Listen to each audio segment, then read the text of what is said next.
Okay, part E. Find a polynomial that represents the perimeter of each square or rectangle or triangle. Part 1.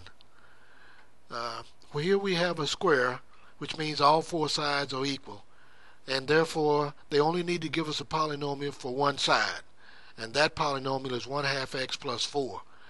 But since we're trying to find a polynomial that represents the perimeter of this square, we have to remember that the perimeter of a square is 4 times the length of one side.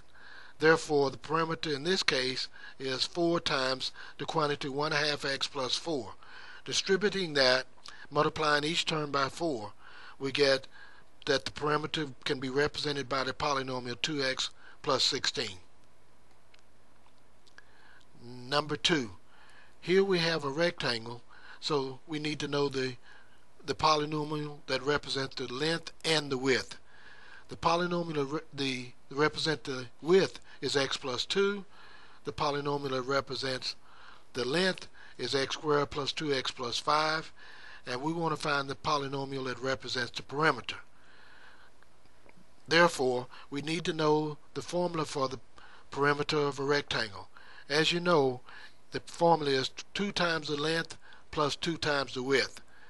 Therefore, P is equal to 2 times x plus 2, which is 2 times the width, plus 2 times the length, represented by x squared plus 2x plus 5. When we distribute throughout both of those parentheses, we get the perimeter is 2x plus 4 plus 2x squared plus 4x plus 10. And now we combine those terms to get the polynomial representing the perimeter to be 2x squared plus 6x plus 14. Then moving to part 3, we have a triangle. And this triangle, of course, has 3 sides, and therefore we have a polynomial for each side, and we see it represented here. I'll start at the left side.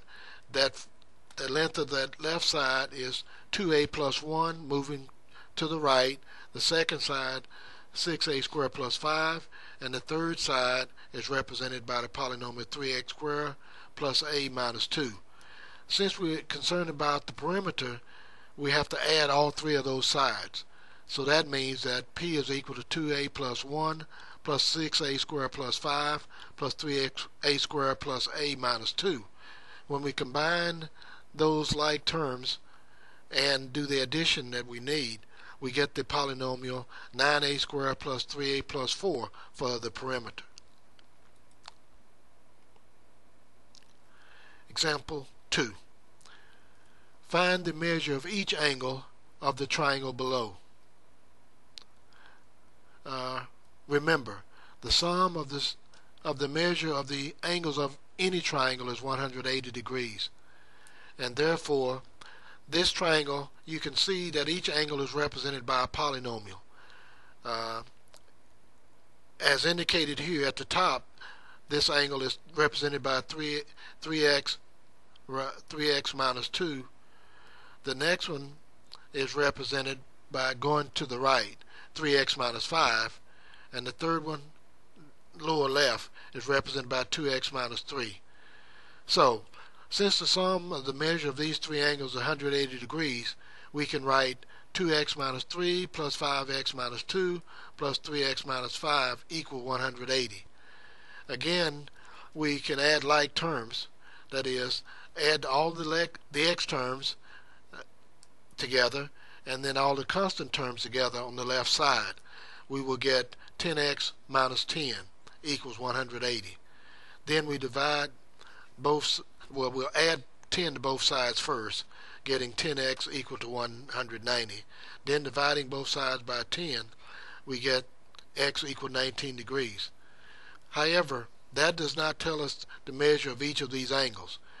To get the measure of the angle represented by 2x minus 3, we have to replace the x with 19 and then simplify that expression. So that becomes 2 times 19 degrees minus 3, which gives us 35 degrees for that angle. The next angle, represented by 5x minus 2, again we're going to replace x with 19 and then simplify that expression, giving us 93. And the third angle, represented by 3x minus 5, again we replace x with 19, multiplying 3 times 19, then subtracting 5 gives us 52. So that represents the measure of each of those three angles. And as you can see, they add up to give us 180 degrees.